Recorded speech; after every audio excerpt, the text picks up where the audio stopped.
Hey everyone, welcome back to Vegiverse.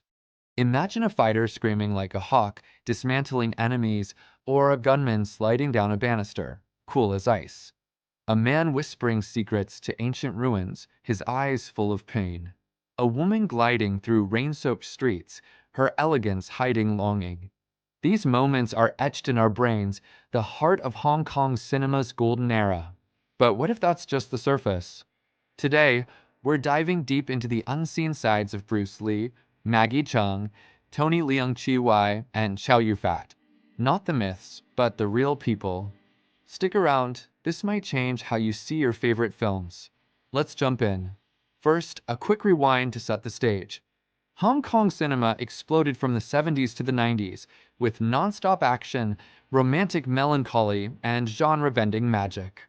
It was the third biggest film industry globally, punching above its weight in influence.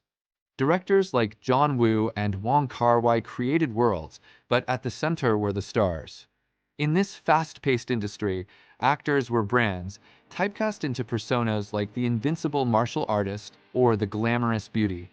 It was grueling, with multiple films at once, all for the box office.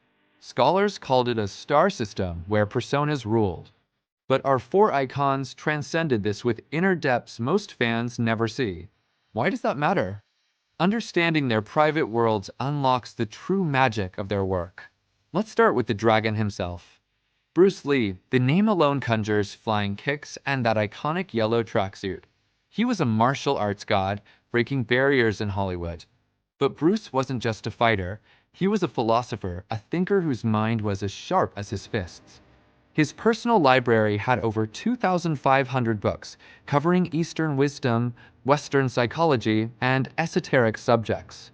His famous Speedwater idea, known from fights, was a life mantra for Bruce. It was drawn from the Tao Te Ching's idea of softness conquering hardness and Krishnamurti's call to break free from conditioning. No rigid styles, no blind traditions, just self-discovery. Off-screen, Bruce was quiet and contemplative. His wife Linda described him scribbling in notebooks. He railed against the classical mess, like Hollywood's racism. He bolted back to Hong Kong, taking control of films like The Big Boss, turning them into platforms for his ideas. Self-actualization and honest expression drove him, not fame, but liberation. Bruce once said, "Honestly expressing yourself is the most important thing." The guy who screamed on screen pondered life's deepest questions. His real legacy was using his body as a canvas for philosophy. He was Bruce Lee. Now, shift gears to Maggie Cheung, who started as a beauty pageant runner-up and became a Cannes winner. Early on, she was typecast as the flower vase in pretty, one-dimensional roles in comedies and action flicks. Maggie's story is a quiet rebellion against the star machine. Her turning point was working with Kar-wai on As Tears Go By. Acting became subtle and real, not about big emotions. She chased authenticity, ditching blockbusters for challenging roles. In Irma Vep, she played herself, feeling liberated. Her peak was in The Mood for Love, with its slow-motion grace and unspoken heartbreak. But fame's grind wore her down. After Glory for Clean in 2004, she retired due to the red carpet emptiness and pressure to be perfect. Instead, she pivoted to photography, editing, and music. In 2014, she sang at a festival, totally off-key, and got roasted. Her response was defiant. "They called me a flower vase for 20 films. Give me 20 chances to sing." That's Maggie. She's not chasing hits, but exploring and creating on her terms. Her life is an ongoing act of dismantling the icon, proving artistry is about being true. Maggie's rebellion shows you can rewrite the script. Speaking of depth and subtlety, let's talk Tony Leung Chiu-wai, who acts with his eyes alone.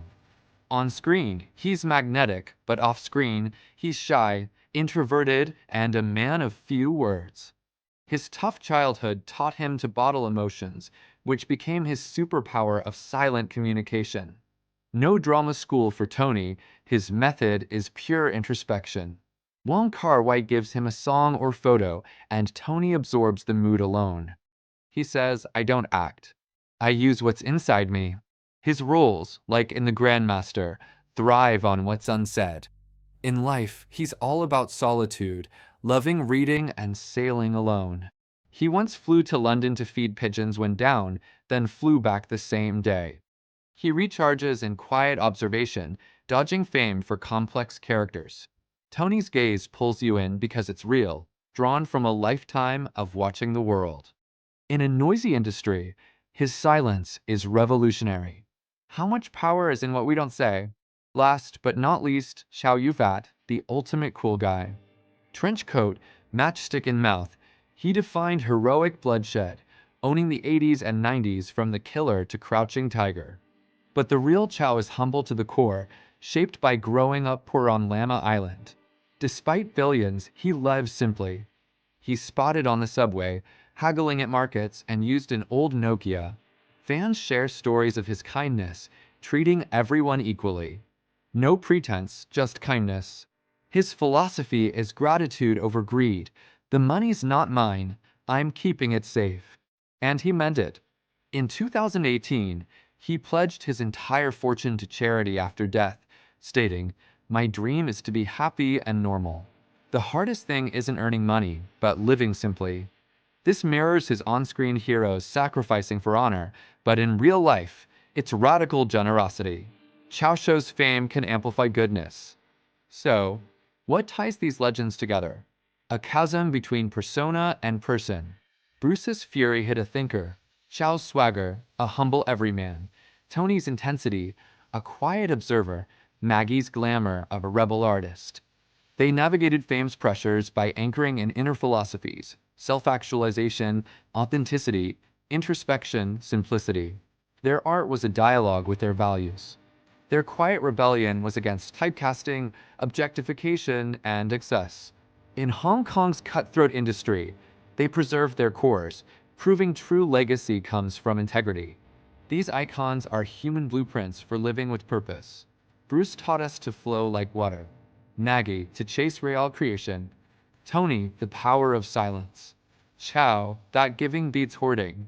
Their cinematic magic wasn't luck, but fueled by profound lives. Which legend's philosophy hits home? Drop a comment below. Hit like if this deepened your love for Hong Kong films, subscribe for more deep dives, and turn on notifications. Thanks for watching.